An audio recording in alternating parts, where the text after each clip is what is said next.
what a day! What a lovely day!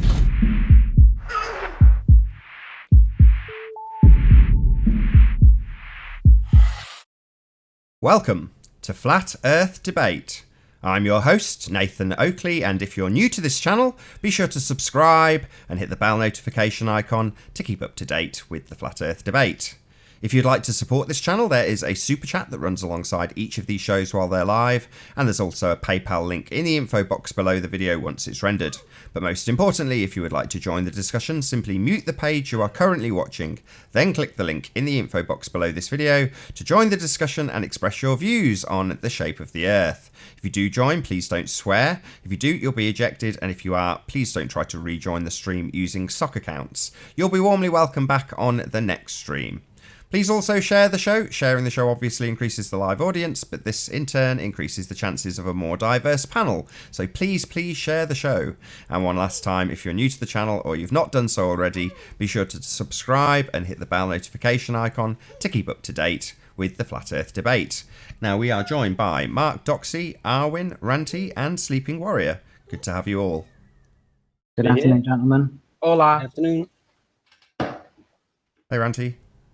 Hello. Hello. So, where were we? We're definitely not carrying on from yesterday.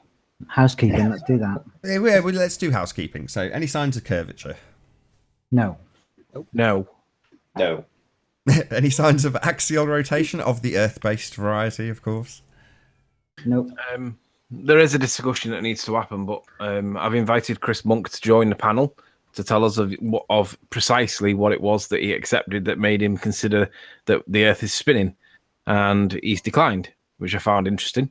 He doesn't want to do it, and his words were because he wants to remain neutral. He doesn't want to get involved in it anymore. He wants to be a renegade, which is respectable if truly is being a renegade is really your desire, which, you know, I get that some people do want to be renegade and other people don't, but he won't reveal the exact nature of the reasons for why he believes it's now spinning. He'll do it offline, but he'll not do it online, because part of it involves, in my opinion, outing somebody. And I don't want to stir the pot, but I do want it to be known that there is an issue with part of what he believes is the truth, and he doesn't want to go public with it. So it's like, So there is apparently the claim from axial rotation, but there's no evidence to support it, or if the evidence is not there, it's being held back by somebody for some reason. In any event, the answer, I suppose, is no. Right. Okay. So yeah, I've looked into that myself. I talked with Chris Monk. He showed me a couple of videos, and yeah, immediately it became apparent to me that the videos that he shared, despite all the claims, were just about as reliable as the big pendulum thing. I forget the name. Foucault That's pendulum. supposed to... The Foucault pendulum. Yeah, exactly. It was extremely unreliable. He showed basically a system where a gyroscope was attached to a plate that was floating on water, and that it was supposedly going to orient itself. But the guy doing that on camera was constantly fiddling with the floater. So he didn't leave it alone ever. So it's just not even longer than a minute. Was constantly fiddling around with it, with both videos he showed. So it seems just bad. It's bad. That's my conclusion. Well, I don't regard it as proof at all.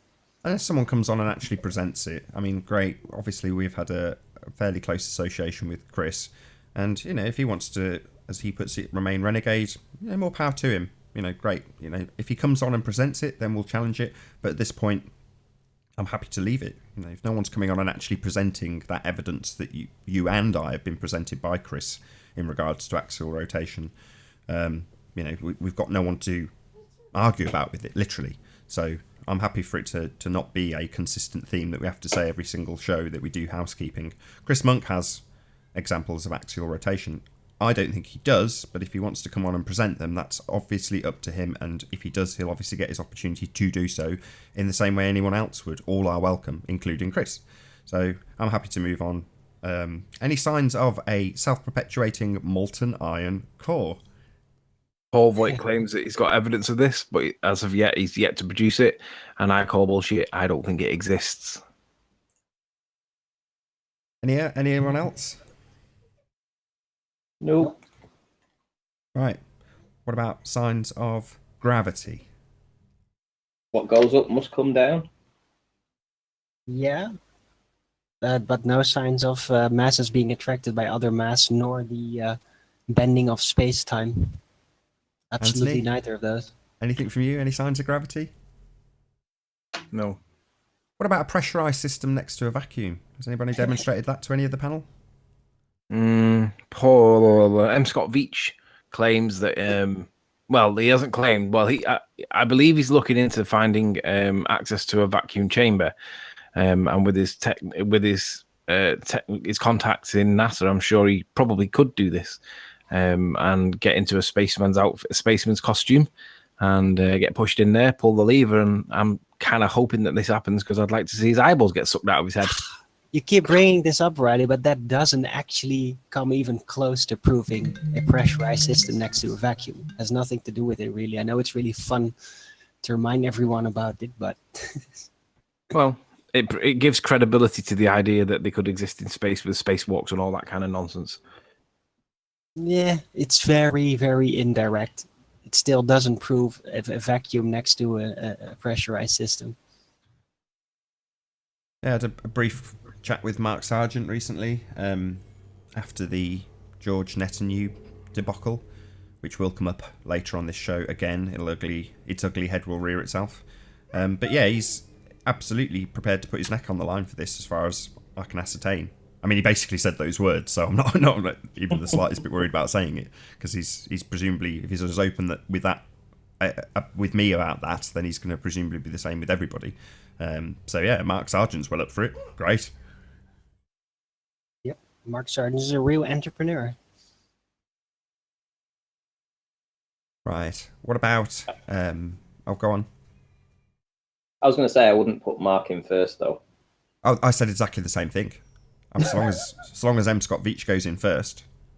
Yeah, otherwise, if Mark goes in, then M. Scott Veach is probably going to decline after that. Yeah, if Mark had his eyeball sucked out of his head, he'd say, "Oh well, there's obviously a problem. It's just that there's a faulty suit. Very unfortunate for Mark. Now he's dead."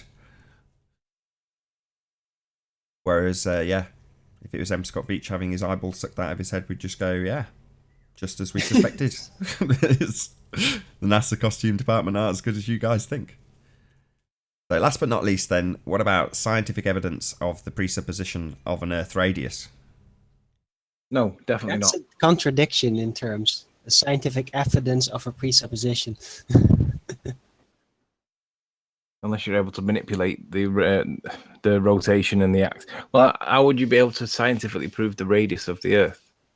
You would have to observe a ball from space. I don't know how you'd have otherwise to be put a able to do it. ruler next to it. The entire thing, it's. Well, that wouldn't prove that it's curved, though, would it? It would just prove that it's circular. It only proved that it would be curved if it was actually curved. That's the thing. Yeah, it'd be a Unless lot you've easier got to prove buildings lying on curve. the side. It'd be a lot easier to prove curve if we had any curve. Yeah, exactly.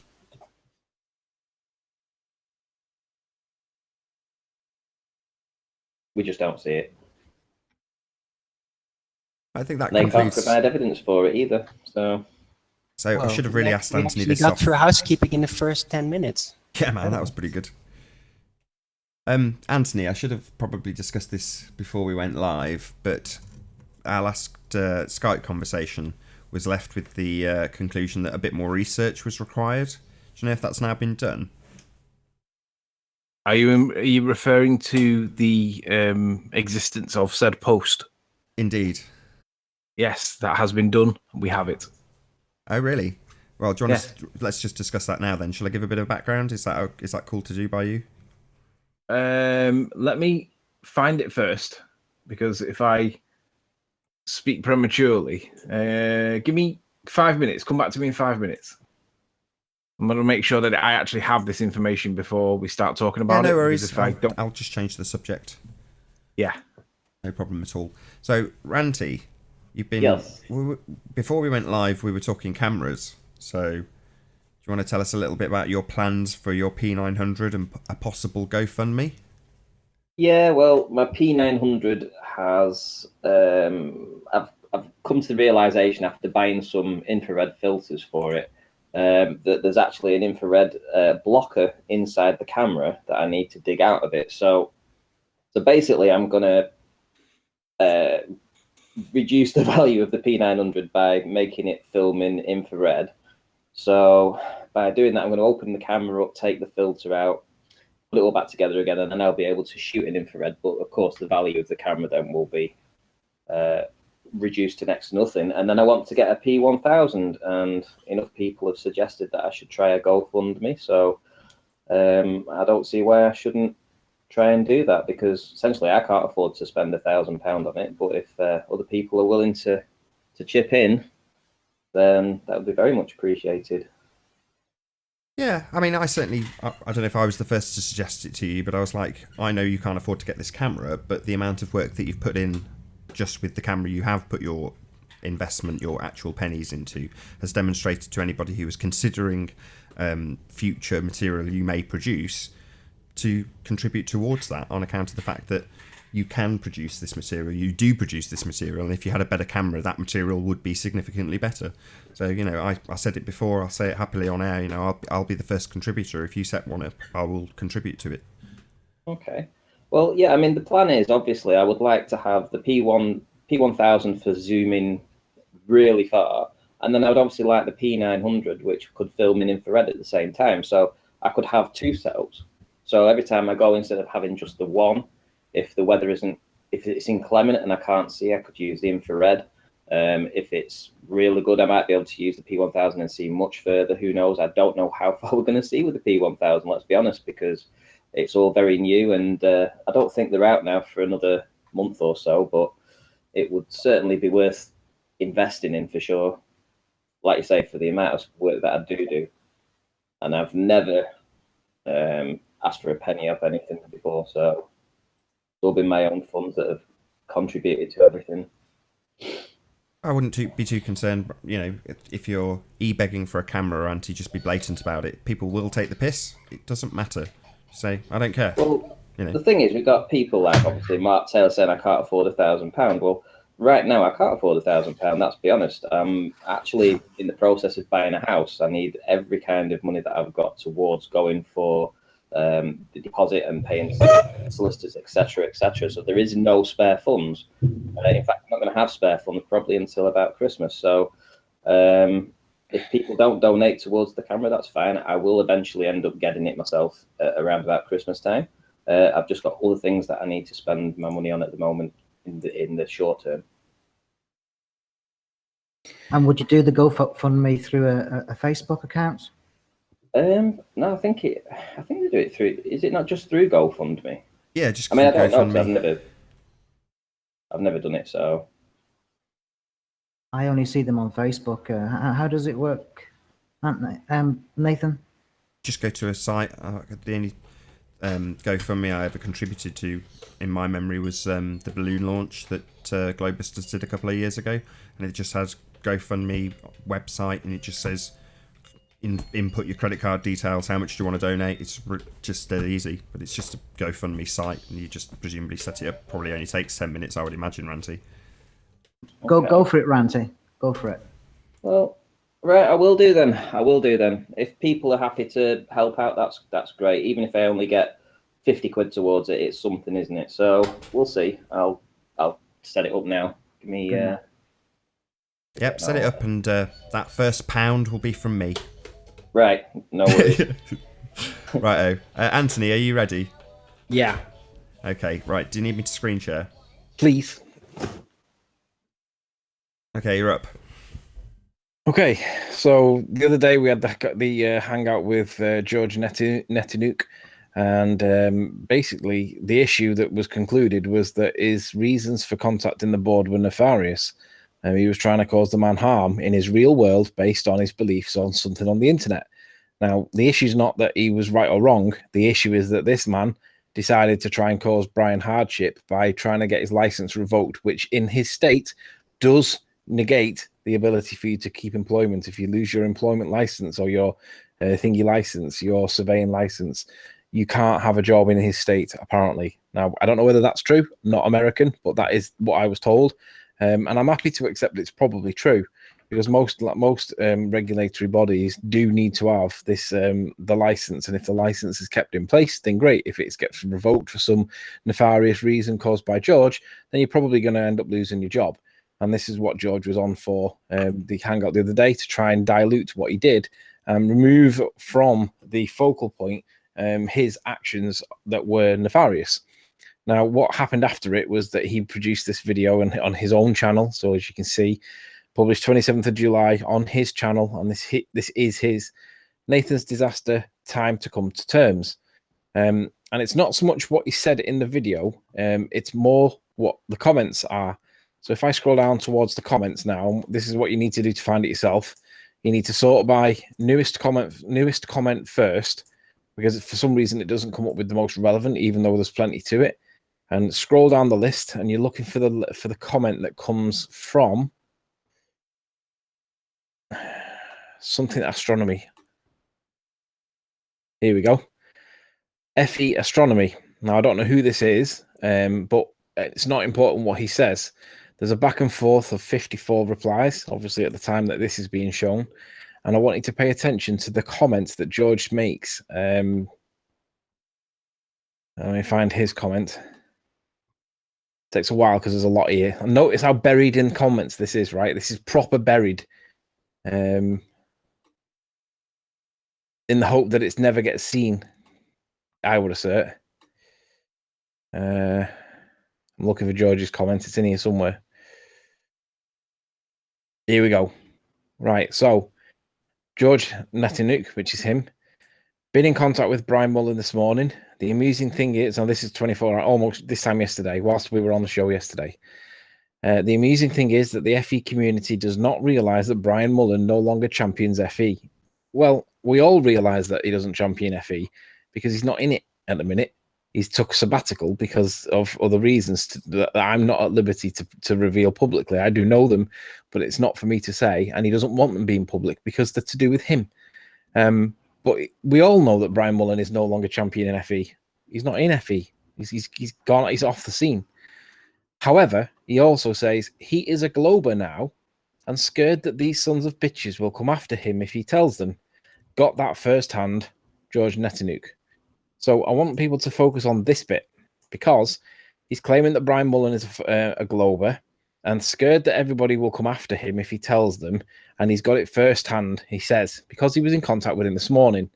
Well, this is complete and utter nonsense. This is lies, right? If I did this, the ballers would be all over this like a rash, because they would claim that I am full of shit. Because Brian is not in touch with anybody on Flat Earth. Nobody. Not Patricia, not Mark, nobody. Now, there is only one person that can get in touch with Brian indirectly, because Brian at this moment does not want to be involved in Flat Earth for whatever reason, okay? The one person that can is Robbie Davidson. I spoke with Robbie Davidson this morning for 1 hour, 3 minutes and 32 seconds. And in that time, I had numerous other bits and pieces because the PC was acting daft. It kicked me off, but that was the main conversation. In this conversation, Robbie told me that he'd seen this message and he'd rang Brian's wife and he'd asked her, was this true? And the answer she gave was, nobody has been in touch with Brian. Brian isn't speaking to anybody in Flat Earth or on the ball side. And if there was anybody if there was anybody to converse with Brian, it certainly wouldn't be this guy, the guy that tried to cause trouble for him. So this is complete and utter lies from Brian's wife through Robbie Davidson. Now, right at this moment in time, Robbie's been in bed for 2 hours. I could call him and get him out of bed, but I'm not planning on doing because the guy's asleep because of the time of the day it is for him at the minute. He was up late last night, but he's told me that I can cite his name as the authority for speaking to Brian Mullen's wife, checking whether this sentence is true. George Netanuk did not contact Brian Mullen the day that he says he did, or any other day. Brian is not in contact with anybody on Flat Earth directly. The only person that can get messages to and from Brian is Robbie through his wife, and his wife has confirmed that this is a lie. Now, yeah, okay, it's hearsay evidence, it's third-party evidence. But if I wanted to, I could ring Robbie right now and get him to speak and tell you himself that he spoke to his wife. But the point is this: he's claiming to have been in touch with Brian Mullen this morning. That is a lie. That did not happen. He's claiming that Brian Mullen is a Glober. That is a lie. That is not true. And let's be honest. I mean, I'm on the fence. I'm not on the fence. I believe that the Earth's not a sphere, but I'm open to the fact that it could be something different. Like it could be at times spherical, because I have seen evidence that supports that it could be, right? However, I don't think it is. Just before But you I'm move not- on, sorry, I'm not just against- before you move on to the flat earthy bit. So just to back up what you've said, because I was also on that phone call at various stages with Robbie, who obviously is quite not, I don't want to say upset, but you know, maybe upset is the right word, but annoyed, because I assume that George has assumed that nobody was in touch with Brian and doesn't realise that Robbie Davidson and Brian co-produced Scientism Exposed. So, you know, to assert that somebody who's worked very closely with a very close, still to this day, family member of the man who he's saying he has got in touch with and is no longer on the Flat Earth side is preposterous. Like I say, it's the co-producer of Scientism Exposed 1 and 2. You know, huge projects that, you know, Robbie and Brian worked together on. So you're not talking about somebody that's just completely lost touch. You know, Brian is out of touch at the moment. However, you know, it's Robbie Davidson has kept in close touch with his family, and indirectly with Brian. So it's not like nobody's in any contact. He hasn't disappeared off the face of the planet. Excuse my terminology. But yeah, so to assume that nobody knows or would figure out that this is an absolute, blatant, outright lie, he's just buried it, like you say, in this comment stream to just have one over on whoever he's debating in this comment thread. And it's nothing more than a lie. It's just an outright lie. He has No not been in element of touch truth with in it Brian. whatsoever. None at No. all. He did not speak to Brian Mullen that day or any day. He has not left Flat Earth. He's took sabbatical. He's concentrating on his life. He is not a Glober, and he is certainly not scared of these sons of bitches, whoever he's referring to, which I can only assume is Flat Earthers. Because if I was to jump ship, I wouldn't be scared of anybody in Flat Earth at all. Chris Monk seems to have jumped ship. He's not scared of anybody in Flat Earth. So why would anybody think that these sons of bitches, being Flat Earthers, would be anything other than, well, we've all got the right to choose, right? And that's exactly what would happen if that was actually true. Nobody in Flat Earth would give me any trouble, or Chris Monk, or anybody else, because everybody in Flat Earth realizes it's a choice. You decide based on your own merits of your own, however you evaluate your own evidence, right?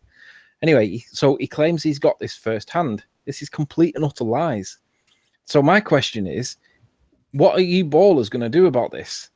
Because if you guys push for the evidence, I can and will cite Robbie Davidson, and we'll get him on a hangout, and he will vouch for it and prove the phone call to his Brian's wife by proving date and time for it, and we can prove that this conversation did take place. And Robbie will vouch for the fact that Brian Mullen was not contacted by George Netanuk yesterday, and there were no conversations. He hasn't left Flat Earth. He's not a Glober, and he isn't scared of anybody. Now, my question is this. What are the Globers going to do about this? Because if this was me, they'd be all over it. But because it's George, nobody will say anything. It'll be swept under the mat, forgotten about. But Oh, no, is it that won't. honest? Is No, that it won't. intellectually honest for you ballers? So I'm calling out George Netanuk right now, and I'm calling out every single baller. So Huey Rolfe and all them idiots that belong in Earth Discussions 2.0. Anybody that has any associations with George Netanuk, I want you to all stand up for George and tell me what a great guy he is on the back of this. Now, further, I want you to read this. Mr. Kozlowski, this is the guy that soundly claims is blah, blah, this and blah, blah, that. George, that's very interesting to hear. Will you be able to say more? Do you think Brian will come forward to say more? He was in my Facebook group for a good while now. I think he was making some progress in our exchange while surveying da-da-da-da. Then he vanished. Now, notice that the question was, will you be able to say more? And George then does not answer this question at all. Writing a false equation about da-da-da-da, the solution becomes very difficult. This is all shop talk. There's no need to include items with significant amount da-da-da. You don't need to account for the effects that Pluto has on the moons, da-da-da. Maybe Hello. you should read what I wrote about modeling. but he doesn't answer the question that was asked. So Kozlowski asks, will you be able to say any more? And the answer, he doesn't even address it. That tells you that he's lying, because he should have answered that question, and he didn't do. Because if he had spoke to Brian, there would be more conversation than just this one line that he saw, this one little paragraph that he's put here. So George Natanuk, you're a liar. I'm calling you out right now, and I'm asking you for any of your friends that will support you on this point. Let's hear how many friends you have right now, George, because you're telling lies. Let's see how many people stand behind you. Done. Hello, Ruhif. Hello. Is that Owen? Oh, my camera's on. Oops. Bloody hell, Rue, if you're not going to come in and vouch for George Netanyahu, are you? Oh, I really don't care for drama, so whatever. You don't care for drama? Come on, Rue, if you love a bit of drama. Yeah. I did have a question for Nathan, though. I'm just trying to bring up Coriolis quote. Is it me, or is he very quiet? Probably quiet. Always quiet at 20 past 11. Nathan, either? I am. Go on, then ask your question, Rupif. I'm just trying to find the quote, the Coriolis quote that Quantum Eraser brings up.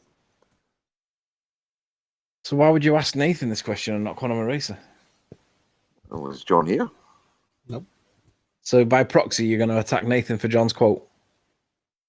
Oh, no, it is from Nathan's video. Yeah, but the author of it, the citation. Hello, Jose. Hi, Hey, Jose. carry on, guys. Does it? Look, I don't think level it's it. fair that you should hold on, question Anthony. Nathan on some of John's. Hold on. Look, just level it at me, Ruhif. No, if I can't answer, I'll just be honest and say I don't know. There you go. Can't say I'm fairer trying than to that. find the quote. It was that. Oh, hang on. I think I know where it is. 1 second. What do you think of George Netanyahu, Hold on. Rupif? He claims that he spoke with Brian Monk. Ruhif said he wants to ask a question about Coriolis. Just let him answer. Let him Yes. ask it. Well, he also Okay, said so I found the quote. I'll talk about George for 5 minutes and then I'll go to bed. So the quote that John brings up about Coriolis from that book, when set in motion, freely moving objects, including air and water masses, move in straight paths while the Earth continues to rotate independently. So the question for Nathan is your understanding of that definition that if the Earth is rotating independently, that we should have, 1,000-mile-an-hour winds at the equator? Sorry, you're asking hold on. You're asking theoretically, if the world was a ball, would we have 1,000-mile-an-hour winds at the equator? Yeah, according to that definition. I have no idea. I don't think we live on a ball. Well, the question was like, so the atmosphere is not carried with the Earth. Right. Can I have a go, given that Nathan said he doesn't know? Well, it was implied fairly strongly during the video he put out the other day. Okay, I mean, I'll try and answer. The Coriolis effect needs two separate reference frames in order for it to have any existence whatsoever. Yes. Right. So the rotation of the Earth is separate from the atmosphere in order for there to be a Coriolis effect. Correct? Okay. Yep. Well, there's your answer. I'll put it back on you, Ruhif. So, given the fact that we have a separate ball underneath the atmosphere that is not attached and a separate reference frame, wouldn't you expect there to be 1,000-mile wind at the equator, given that the separate reference frame is turning underneath the atmosphere that is not? That's the question for you. I don't. Well, it's not my belief in a ball. Why would I have to defend that nonsense? It's your belief that we're on a ball, and it does, as we've just established. Nearly there. You've asked me something, Ruhif. Right. You've asked me something, and now you seem to be talking over me. Thanks very much for that. So, no problem. It is your assertion that we live on a ball, and it is also a fact that we must have two separate reference frames, which you have just conceded very quickly. So therefore, given the fact that we have two separate reference frames on your imaginary ball Earth, would you not expect there to be 1,000-mile-an-hour wind at the equator? I would not. Would you? Well, I would, given that you have Okay. Hold on. You have a separate rotating reference frame in your imaginary world of ball Earth. Sorry, was that a question you cut out? No, it's a statement. That given you have separate rotating reference frames underneath the atmosphere and everything in it, then you would expect to see a difference in those two reference frames because they are, according to your religion, separate. You've answered my question. That's all. Thank you. So why isn't there a 1,000-mile-an-hour wind at the equator then, Ruhif? I'll make a video about it now that you've confirmed on air that you would expect 1,000-mile-an-hour wind. What a coward. Go on, Ruif, run. Here you go. Sorry, why isn't there a 1,000-mile-an-hour wind there, given that you have two separate reference frames rotating? I'll make a video. I'm enjoying making videos. Well, can't you just give me an answer now? I've given you an answer. Why don't we see 1,000-mile-an-hour wind at the equator, given that the Earth is rotating underneath the atmosphere? It's very simple, and I'll explain it in a video. Just explain it it's now. very simple. You're on So air simple, then now. explain it right now. Hold on, Arwin. Hold on. You're on air now. You've got an audience. You've joined to ask me some gotcha question. Now, I've turned it around because That's it's not a my... gotcha question. Well, it's not my belief. Why? Who cares what I think about your religion and your belief about spinning ball Earth? Who cares? Now, I'm pointing out that you have conceded immediately that there are two separate reference frames, contrary Correct. to, hold on, many separate occasions where you have asserted, Ruhif, that it's velcroed to the Earth. That's not exactly what I've asserted. Do you want me to go and dig it out and do like I did last time when we caught you lying? You have asserted, Ruhif, that the atmosphere is attached to the Earth. Now, on this show, you have conceded that they are separate reference frames. Why are you contradicting yourself? Excuse me, don't talk over me, Ruhif. Why are you contradicting yourself? Good night. See ya. Oh, you're going to run away? Good dog. Yeah, sod off with your contradictions and your doublespeak and your Earth turning underneath an atmosphere that doesn't, and the no 1,000-mile-an-hour wind, because the Earth doesn't turn, Ruhif. I know you're too cowardice to actually stay and address your own question about your own religion that you've just contradicted yourself on, but you have asserted on many occasions that the atmosphere is attached. Now, on this show, you have contradicted yourself and said that they are separate. So why the contradiction, Ruhif? Why would you run away when I point out this contradiction? Is it because you have cognitive dissonance? Is it because your belief doesn't match reality? Is it because we don't have 1,000-mile-an-hour winds at the equator in your separate reference frames? Is that why? I would believe so. Because the Coriolis effect doesn't support your belief at all. If we had one, we would see things like 1,000-mile-an-hour winds, not winds in all directions, because they're separate reference frames. Contrary to what you have asserted on countless occasions, Ruhif, despite your slight hesitation when I asked you why the contradiction. Maybe I should edit out yet another lie from Ruhif, see if we can compile a little list of Ruhif's lies. So he has asserted that it's velcroed to the atmosphere. I think the term velcroed to the atmosphere came from Ruhif. So, Ruhif, you've come here and conceded something that I've argued with you on many occasions about it not being velcroed to the atmosphere, as you have asserted. Yeah? You're an idiot, Ruhif. A coward and an idiot. You've just had your ass handed to you, and rather than stay here and take it, you've ran away like a little coward. So, coward, why the contradiction? Why have you asserted that the atmosphere is carried with the Earth, and then on this show declared that they are not, that they are separate? I want to know why, Ruhif. I'll make a video about your contradiction. Why are the Globers coming on contradicting themselves? Why do we know their religion better than they do? Why is Ruhif, somebody who professes to be intelligent, degreed up, letters after his name, contradicting himself about the Coriolis effect? Why is this retard even here? Why does he have any qualifications? Why does he have letters after his name? He's clearly a moron. He doesn't understand whether or not the atmosphere is attached or not, and has come and argued on this panel that it is attached, and then declared that it isn't. Are you a Dumbo, Ruhif? Are you really this stupid? Why have you got any letters? How did you get your qualifications? Is it because qualifications just require parroting as opposed to actual intelligence? Because you lack actual intelligence, or you'd recognise your contradiction. You'd recognise that your question about 1,000-mile-an-hour wind in a separate reference frame is actually against your religious belief. You're too dumb to realise, so you phrased it to me like it was an attack. Dumbo. Good job you ran away. Run. I've seen this many times before. Run. Here comes Nathan with his gun. Yeah, gun, they gun. ask a question. They say, "Hey, how do you think this works?" I say, "I don't believe in the ball. I don't believe that works." Oh, so imagine, just give me a situation how it could work. I say, "All right, this is a theoretical. I don't believe in this. I think it could be this. They say, oh, so you believe this, and this, they make this whole show and this whole attacking on something I don't believe, you know. I see that happening a lot. Ruif said that he was going to explain it in his video, so I wonder if he's actually going to explain it, or if he's just going to try to create a framework to try and like pin down Nathan on something that... That's right. He said he was going to make a video about it, having heard me say about 1,000-mile-an-hour winds. So I look forward to Ruhif's video explaining how the separate rotating reference frame of the Earth at the equator at a rim velocity of 1,000 miles an hour does not have winds that travel 1,000 miles an hour, given that we are attached to an Earth travelling in a separate reference frame, entirely detached from the atmosphere. Why wouldn't we have 1,000-mile-an-hour winds there?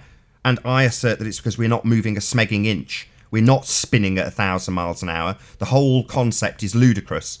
Like Ruhif, he's an idiot, as is this concept, idiotic. Add to that they ignore the tangential speed. That tangential speed of 1,000 miles an hour at the equator is a consequence of physics, of the living on a sphere. The bigger the ball, and you don't even have to spin very fast. It's like the center hub of a wheel on a bike. The center hub of the wheel goes slow, but the rim velocity is fast, and that's how you move. Well, the bigger the circle, the slower the hub can go before it doesn't have to go fast for it to create huge tangential speed or a rim velocity.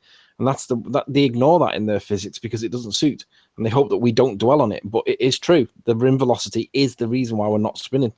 Well, one other thing, it's not actually the wind that would be moving. It would be yourself would be moving into the wind. Yeah. So as the Earth would be moving, you'd be moving with it. So it's essentially like standing up on top of a train and facing the wind as you go through as you sat on the top of the train, or sticking your head out of the window of a car. But of course, you can only go about 80, 90 miles an hour in a car, not 1,000 miles an hour. So it would take your face off, wouldn't it? Let's be honest. Yeah, the edge speed is what screws them. So they start telling us about 1 rotation a day. Really slow. Yeah, right. Yeah. I think Mark has pointed out before as well that isn't the problem. You know, if you had a constant edge velocity, you could potentially argue that you wouldn't even notice. However, we don't have that. We're on a waltzer. If next time you see a waltzer, count the revolutions per minute of the actual center of the waltzer, and it's about 10 revolutions per minute, which is hardly moving at all. Yet when you're on the outskirts of the waltzer, you definitely feel the various forces. Check it out, even Ron Burgundy gets it. The atmosphere isn't considered a separate reference frame. Well, why do we have Coriolis effect, Ron? Ron's a dimwit. Yeah, just explain to me in the chat now, Ron Burgundy, why we have Coriolis, because it requires a separate reference frame. That's what Coriolis is, you complete idiot.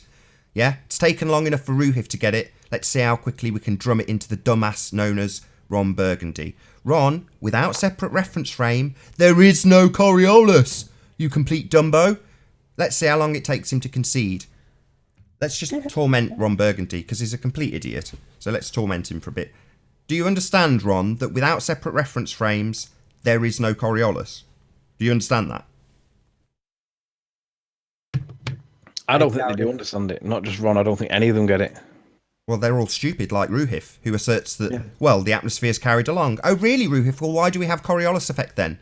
Oh, well, because it's attached. Well, then we don't have Coriolis. Oh, we do have Coriolis. Well, no, we don't. Not if they're attached. It's got to be a separate reference frame. I.e. the Earth turns underneath the atmosphere. Separate, not attached. Like Ruhif just conceded. Do you understand that? Is Ruhif smarter than you, Ron Burgundy? I don't think he's smart. I think he's as stupid as you, as demonstrated in this chat and on this show, and on multiple occasions where Ruhif has asserted that they're attached, because he's thick. Strip his letters off him. Whoever gave him his letters, strip them off him. He's thick. Their argument to this is the atmosphere has slippage with it, in that it's a friction material. Now, technically, it is a friction material, but it's a minuscule effect. There is a thing called air resistance, and that does create a friction. However, the effect that it has on a slow moving object, which if they say it's so slow that you can't detect it, and it's constant, you can't detect it. it's literally like a couple of centimeters above the surface of the Earth would be the only point that you could get any element of slippage. But anything beyond that point, it's not in contact with it. Sorry, friction only functions like against non-gases when a solid, non-flexible material is basically contacting the air. And then it's only on that surface that is where the friction takes place, because air is just turbulent, so it's free flowing. If air could be used as a friction material, we would never need brake pads. You could use the air as the friction material to stop your car. Essentially, that's what you have to argue if you're going to argue that air is a friction material. Now, technically, it's like when they argue that pure water is an insulator. Well, technically, it's not. It is a strong insulator, but you can pass a current through it. You just need a lot of voltage. That we see that with lightning, for example. But to say that it's an insulator technically is not actually true. Hi, Travis. What? Hey guys, good morning. Yo. Yeah, So, I believe you're right. Pure water is definitely not as strong as insulator as, for example, rubber. It is an insulator, but it's not an absolute insulator. It's not. It will pass a current through it. You just need to pass a lot of voltage through it for it to work. But it does do it, and it's comparable to that argument. Yes, it is technically an insulator, but it's not absolute. Well, the atmosphere technically is a resistant material.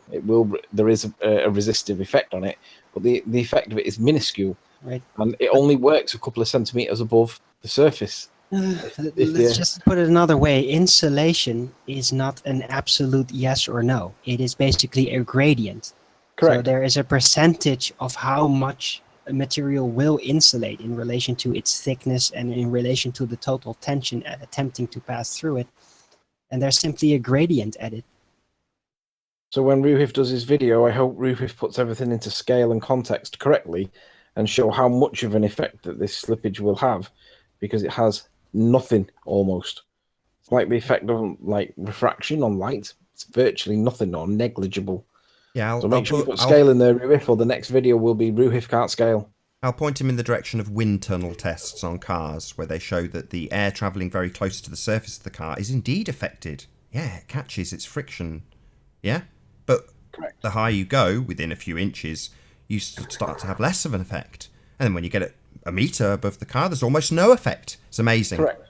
So, yeah, I'd like that explained. But most importantly, at the start of Ruhif, the dumbass who shouldn't have any letters after his name and contradicts himself because he doesn't understand the Coriolis effect, I'd like him to explain first the contradiction, because that will be my following video, Ruhif.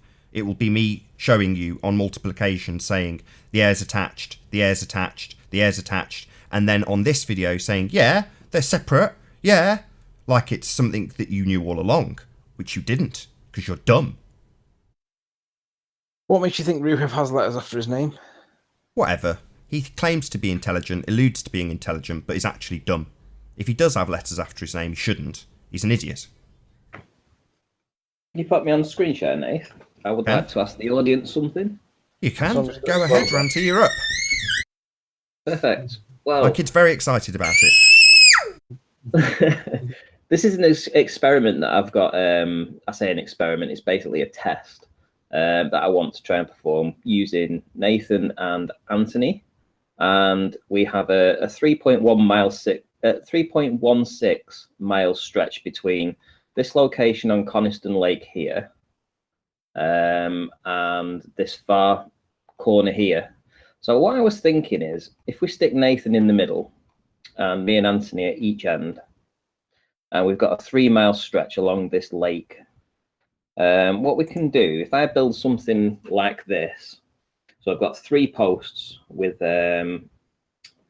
like a scabbard type thing that you could dig into the ground when you come to the water. So if I just could put a rectangle in, so imagine that this is the water line here, and we each jab it into the water, and we've got these little ring posts that are on the top of each of these posts. So Nathan's in the middle. This is Nathan here. So there's me, there's Anthony, and me and Anthony have got a P900 each, and we've got a light each. We stick our lights behind this circle, behind this one here, and if we can put a line directly, if we can see directly through the center of the middle one, and then Anthony can see going the other way as well, then we've got a valid test there, proving that there is no curvature, because essentially we'll be working on a lake. So if we did it as a real-time video, shot it live, and we each had a camera that we could show how far we was digging into the ground, etc., where they were on the water, I think this would be a valid test. And I know that you're up for it, Nathan and Anthony. So if there's anything that the audience would like to add, if there's anything that they could see that would be a failure with doing this test, I'd like to know. I'm almost certain that 100% of the people in the audience will be totally behind this and have absolutely nothing but praise. I hope so.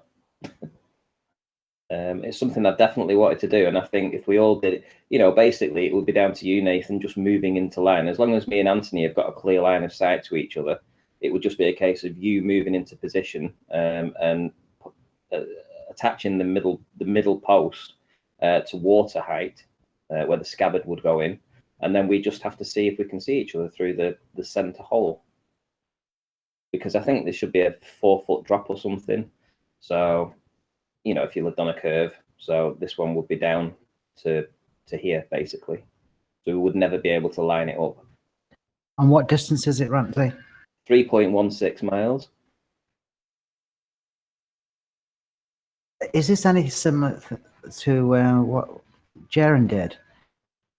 Yeah, that's where I got the idea. But he wanted to drill the holes as he was going along. Yeah. And I always thought that would be too much trouble. I thought if I built 3 of these contraptions to the exact specifications, and then we each, as long as we put them in at water height, the height of the lake, right next to it, and they go in at the water height, then they should all be lined up perfectly to water level. And then we just need to... There was something that I meant to, not to throw a cat amongst the pigeons. Yep. I hope he watches this show. I know he watches the show periodically, but I hope he watches this particular show, and that would be Fepe Perth, who is or had been following along when we were discussing perspective in great detail and depth. And one of the things that he noted, which is also the debunking to the Bedford level, Robotham basically, is to say that in order to, and this will sound familiar, in order to get these to line up, you would have to actually angle your camera down, because the angle is narrowing at an angle, right? The horizon's rising and the top is coming down. Well, if you had this completely level, the assumption on a flat Earth, which is where Slice Sparkane's point was actually valid, you've got the assumption that it would just stay in a straight line. But Fepe Perth asserts differently and says that you wouldn't actually have it in a perfectly straight line. It would start to dip down. So based on that, I'm hoping at some point I can get in touch with him and he can give us some insight into how best to do this and what the whys and wherefores are based on perspective. Now, I know we've discussed perspective in great detail, but I'm not going to profess that we're experts. This is something that is as new to us as it is to many of the members of the audience. So it's, us on the back foot in many ways, because we're arguing from a position of ignorance. We're discovering this as we go along, and nobody would ever disagree with that. Well, I hope none of the panel will now disagree completely and go, I know everything about perspective, because I don't think we do. That's the whole point of this. It's a journey of discovery between us and the audience. It's very exciting, or at least I think it is.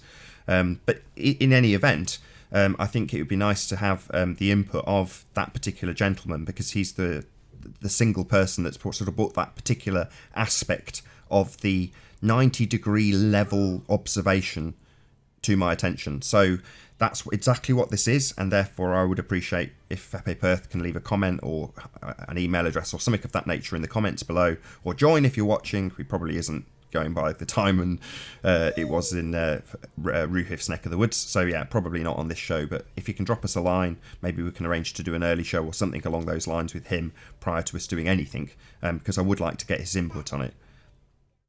I was also thinking that if on this last one, this is imagine if I put a light behind it. So we've got a light behind it, but imagine if I encased this in a box. So it's like in a box. So the only hole would be at the front, and then the light could only be coming from the center of this one.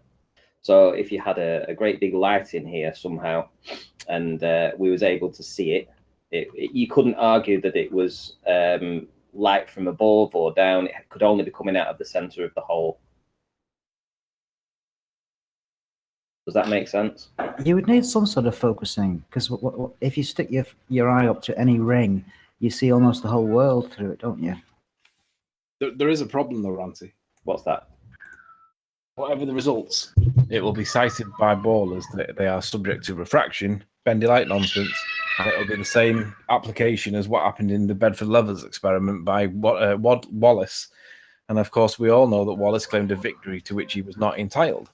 He claimed that refraction was the explanation, and it's in line with refraction, and completely and utterly couldn't prove it, but claimed that it was true, and therefore everybody just accepted that it was true. And we all know that that's not true, but that's what they will say. How would it work about using a laser then? Light refracts, they'll still say it. I don't know. I think it's worth testing. Definitely, and then improving on it. Find out how it they'll happened. argue refraction no matter what, though. Well, the fishing line is I think the best one.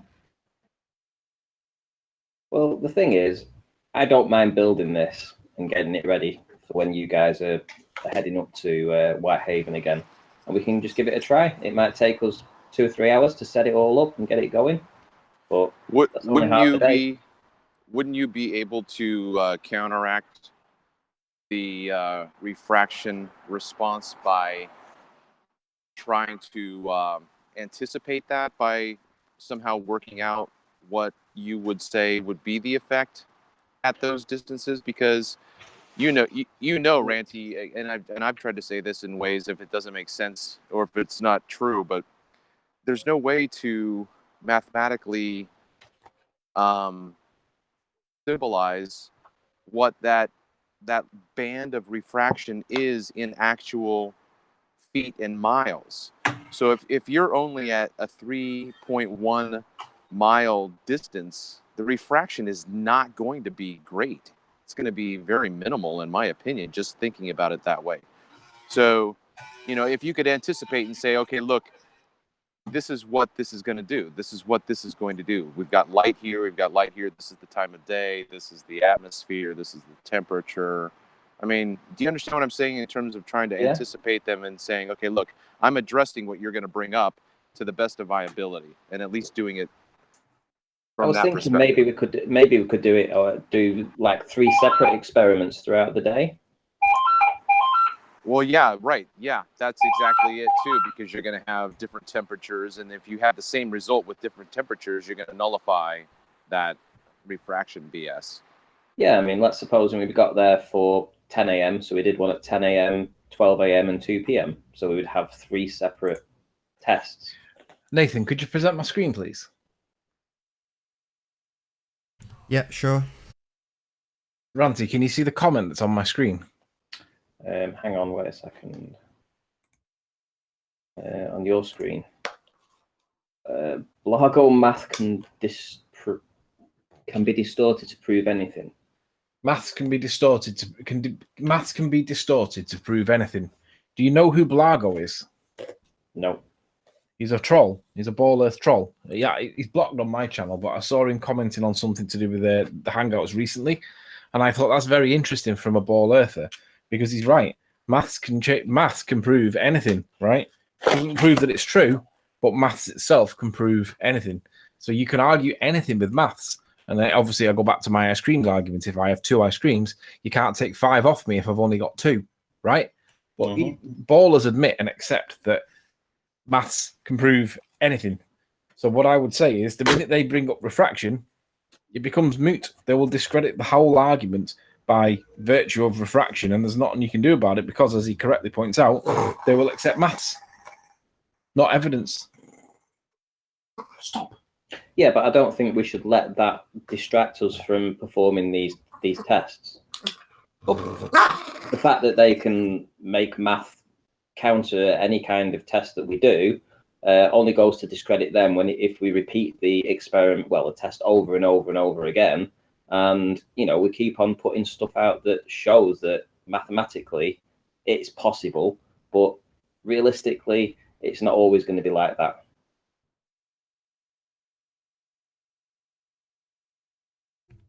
And with that, I'm going to say first and foremost a huge, massive, enormous thank you to all of the live audience for tuning in and hopefully sharing this debate.